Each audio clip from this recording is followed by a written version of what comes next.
प्रधानमंत्री नरेंद्र मोदी के नेतृत्व में तीसरी बार केंद्र में सरकार बनी है।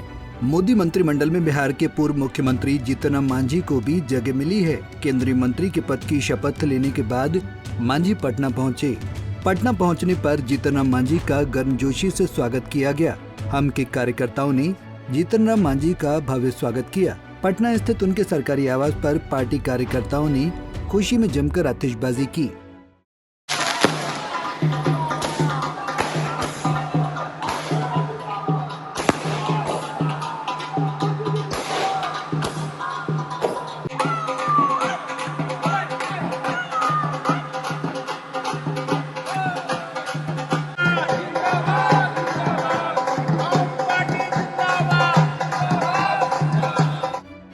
वहीं मांझी ने प्रधानमंत्री नरेंद्र मोदी को धन्यवाद दिया है।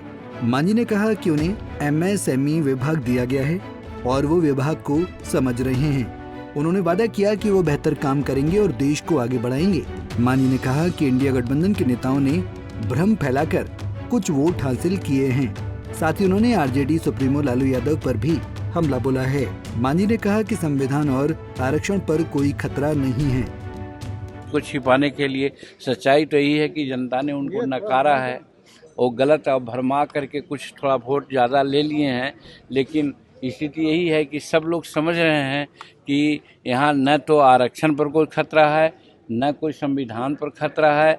और जहाँ रोजगार देने की बात है तो आप देख रहते हैं कि जो MSME जो विभाग हमको मिला है उसमें लाखों लाख नहीं करोड़ों करोड़ की नौकरियां हैं और मिलेगी। इसलिए इस लाइन पर भी हम लोग बहुत आगे बढ़े हुए हैं। एक बड़ा मंत्रालय मिला है तो बिहार के लिए क्या कुछ विशेष? अभी मंत्रालय को हम समझ रहे हैं, बैठकें हो रही है, बैठकें का दौर चल रहा है। आगे फिर 20 तारीख को हम खादी बोर्ड का समीक्षा करने वाले हैं, फिर क्वायर बोर्ड का समीक्षा करने वाले हैं। सारे जो विभाग के अंतर्गत सब हैं उसकी समीक्षा कर के जो फिजिकल स्थिति है उसको भी जानने का प्रयास करेंगे। जहां कमी है वहां पूरी करेंगे। जिन इलाका में कम काम हुए हैं उस इलाका में ज़्यादा काम करेंगे। जैसे बिहार में हमें समझ में आता है कि कुछ कम काम हुआ है। बिहार में हम अपने विभाग का जितना भी प्रोजेक्ट है इसके जो जनसंख्या है उसके आलोक में इसको पूरा हम देंगे, सहभागिता देंगे।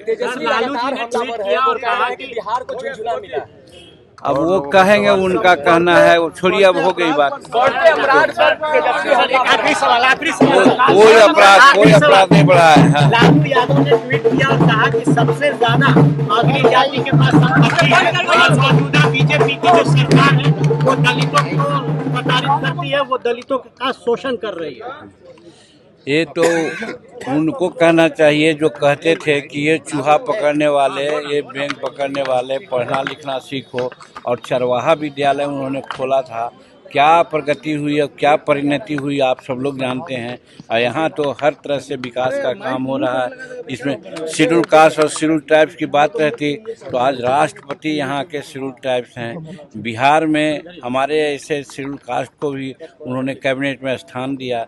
और वो क्या कर रहे थे वो समझे। जातीय आधारित गणना देश में होनी चाहिए सर। अब वो हम लोग बात करेंगे, ये सार्वजनिक रूप में इसको भी कुछ नहीं कहेंगे, लेकिन जब बात होगी तो हम लोग इस पर विचार करेंगे। मांझी जी मानते हैं कि होना चाहिए। अब वो अलग बात है, बात करेंगे वो। जीतन राम मांझी बिहार के सीनियर लीडर हैं। उनके केंद्रीय मंत्री बनने पर बिहार के लोगों की उम्मीद जगी है।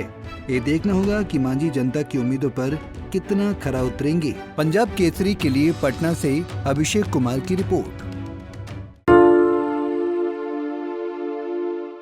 हमसे जुड़े रहने के लिए हमारे YouTube चैनल को सब्सक्राइब करें और नई वीडियो की नोटिफिकेशन के लिए बेल आइकॉन को दबाएं।